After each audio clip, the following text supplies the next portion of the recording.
So let's start with one thing that I think it's particularly nice from you. You now have this solo act, but you also have a band like Forrester. Okay. That sometimes Yes. Yes, I do have Forrester. Yeah. What's the difference between playing solo and playing with a band, and what did you learn for both experiences? I think being in a band taught me a lot of, it sounds trite or stereotypical, but compromise and teamwork. When you're all contributing 25% to the writing and performance process, you absolutely have to rely on each other. And so I think that I derived a lot. You know, it's frustrating at first when you're learning each other's personalities and how to work with another artist, but then it becomes something you rely on and depend on to when I'm having a rough time on stage or I get very nervous. I can turn around and See other people there. I can make eye contact with my drummer, who is, you know, my best friend in the whole world, and it's like just us playing. And still, I perform solo 90% of the time, but for certain special shows, like he'll come out and play, and so when we're playing together and I get to have another person adding to the energy, so it's collaborative, it feels like we're the only two people in the room. You know, still, it could be playing to 1,000 people and it's just like us. And so performing alone, it's taught me a lot about being confident just alone, you know? It's difficult, but it's interesting. You're very young, which is something what's amazing because of all your background and interviews I saw from you. You say a lot of interesting things, and it may sound a little mundane, what I'm asking at first, but I think you can go a different way. You don't care a lot, I heard, about your clothes and the things you wear, but at the same time, I can see that your clothes kind of send messages in a different way. You know? Okay, yeah. You have a lot of signs on your jacket right now that I can see, and the one on the back, it's pretty amazing. Oh, the one you're speaking of on the back, let me just turn around. I mean, it doesn't matter. Turn around. So, it says, "There's always a way to be good again." Interestingly enough, that is a derivation of a quote from a book called Kite Runner, that speaks a lot about redemption and doing the nebulous area between good and bad and what we do as humans and how we practice empathy and forgiveness.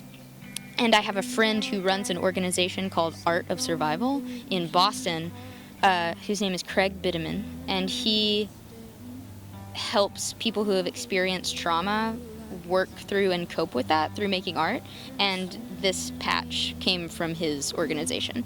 So I have that on the back because it's just a great mantra to hope and believe that there is truly a way to be good again, especially in a time and in a world where there's so much telling us that we're beyond the pale, we're beyond the point of redemption, we as humans and we individually, and that's not true. And then... Is there any redemption for us? Yes, absolutely. I believe, As humanity right now. As humanity and individuals, like, that's such an interesting question because it is almost I don't want to say a trend because that minimalizes it, but it has become popular. It's a good trend if we make it a trend. Oh, of redemption. No, I meant it's a trend for people on on the internet to say things that are very cynical. Yes. Or that are nihilistic, because I think we are attracted to the definitiveness of, well, the answer is that there is no answer, or the answer is that we're all wrong, we're all doomed anyway, so we might as well do whatever we want. But that is only an answer because it is convenient and easy to believe, and the thing it's a very dangerous narrative that people kind of hold on to, so they don't do anything. Exactly, and I think that it can end up, it seems like it is setting you free to say, well, nothing's worth anything, we're all doomed, everyone is corrupt, and so why even try? And then giving into that passivity is oversimplified, and it's because we don't want to exert the effort to investigate the complexity of hope, because hope is difficult to work out and make sense in our brains, but when we can latch onto it, I think it's something very beautiful, and it takes collaboration to be able to do that. You think people are scared to go that way too because it's more difficult and it makes them confront themselves with their fears and with reality? I think so. I think it makes people confront themselves. It forces people out of a comfort zone into change. And I think the reason why hoping is scary is because it presents the opportunity for disappointment. When we hope that things will get better and they don't, we risk allowing ourselves to be hurt. But something I've come to believe as a serial bleeding heart haver is that it is way more worth it to try and fail, to hope and be let down, than to give in to the laziness of nihilism, because it's not serving any progress. The name of your album, Sprained Ankle? Sprained Ankle is cool. It's sprained ankle, but we were like working, yeah. Ankle. We were working around the name. We were telling the name. I can't. I can't be wrong with the name. I can't be wrong with the name. And said, "Oh, it's sprained ankle. It's sprained ankle." No, that's good. There's like this mundane injury, right, on the foot that kind of like the kids have. Is it a metaphor at the same time for everything we've been speaking about right now? Well, yes, it's interesting. The reason why I named the record Sprained Ankle is taken from a conversation I was having with one of my friends while I was writing the record about when you sprain your ankle as a child, parents will say, just walk on it, it'll get better. You can't, sit there all sad. You have to walk on it, that way it will heal. And so I was like, well, the way that I feel right now is I feel like I can't go on. I feel like my heart is broken.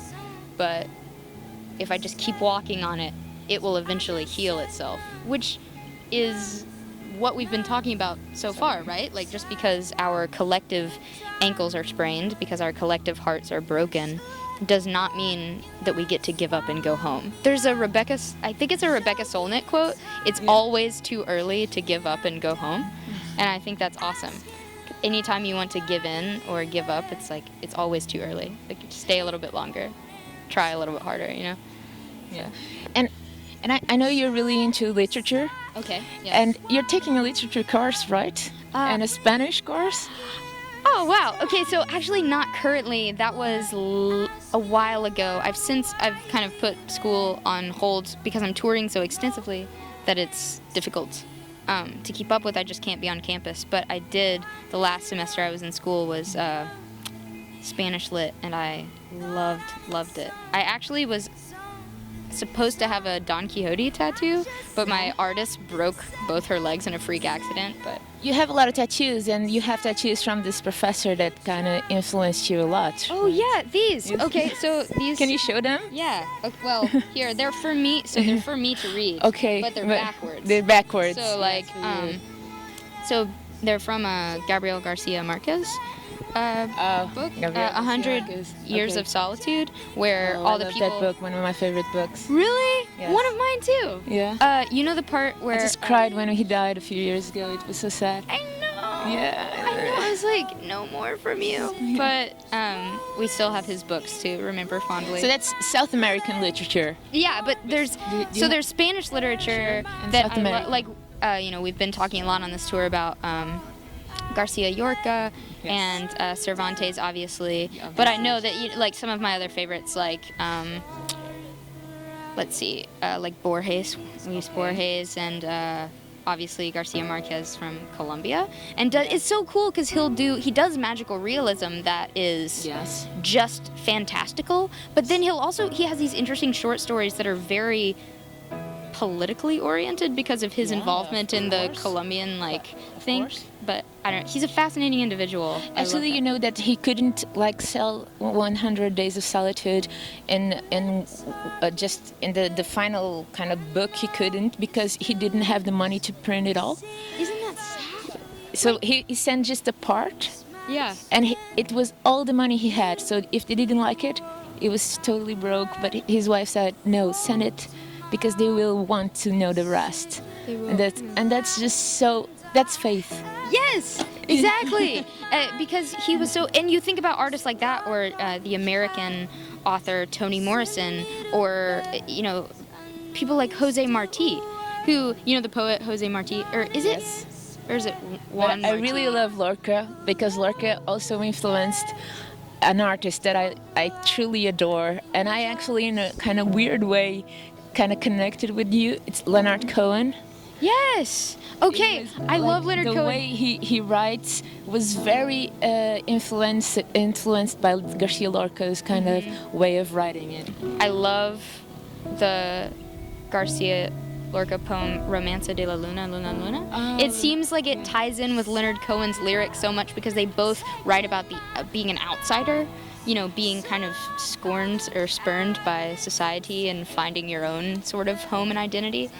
So it's interesting. That's And so Leonard had that faith of him too. Yes, and he wrote so many interesting. Jewish faith, but he How? did it. Yeah, exactly. He's like such a weird, songwriting, artsy guy, but he still managed to keep his spirituality alive. I really respect that of him. But yeah, Thank you so much. This was amazing. yeah, I loved it. I loved it too. I wish we could talk longer. I'm so sorry about this. And I know my body